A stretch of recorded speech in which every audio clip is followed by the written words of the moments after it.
क्या हमारी deal cancel हो गई? ऐसा कैसे हो सकता है? हाँ सर, हमारी डील कैंसिल हो गई। अब क्या करें हम? हमारा तो बहुत बड़ा लॉस हो जाएगा। हमारे पास में तो कोई उपाय भी नहीं है। कुछ तो उपाय करना पड़ेगा सर, नहीं तो हमारा बहुत बड़ा लॉस हो जाएगा। इसका कोई उपाय है सर? इसका अब कोई उपाय नहीं है। अब इसका एक ही उपाय है, अपन को गाँव में जाना पड़ेगा और वहां पर किसान लोगों की जो जमीन है वो हमको मिल सकती है, वरना हमारा बहुत बड़ा लॉस हो जाएगा। सर, किसान लोगों को अपनी जमीन से बहुत लगाव है, वो अपनी जमीन कैसे देंगे? बहुत मेहनत करते हैं वो।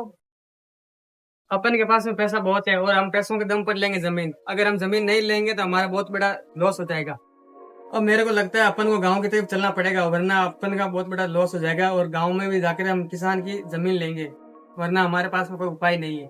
चलो अपन गांव की तरफ चलते हैं।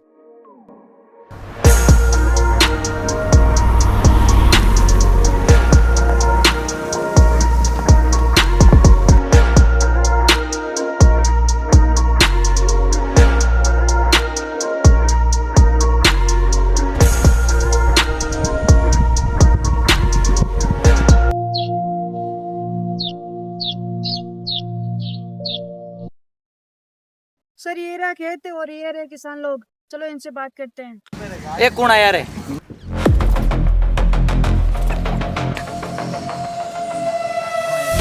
ये लोग उन्हें अपंग क्या आ रहे हैं।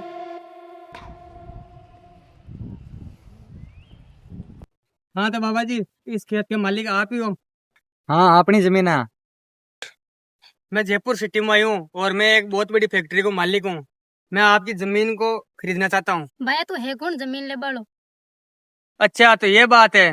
तो ये जमीन किसी भी कीमत पर हम लेकर ही मानेंगे। आया जी, पाचा चले जाओ। अच्छा, तो इतने नॉर्मल आदमी होकर मतलब इतना घमंड दिखा रहे हो, तो अब इसको हम पैसों के दम पर खरीद कर ही रहेंगे इस प्लॉट को। आ जमीन हमारे परदादा की बैंक की है, जो मैं किसी हालत में कौन दिया। ये अमीर लोग पीछे को घमंड दिखाओ। एक बेटी और एक किसान कितनी मेहनत करे, थन ध्यान है चीज को। एक बेटी और किसान बनकर देखो, जब थन ध्यान पड़ कितनी मेहनत करनी पड़े। थे लोग तो पीछे का घमंड में हो। हम पैसों में घमंड में इतने भी अंधे हो गए कि हमको पता भी नहीं चला कि एक बेटी और एक किसान कितना संघर्ष करता है, कितनी मेहनत करते हैं।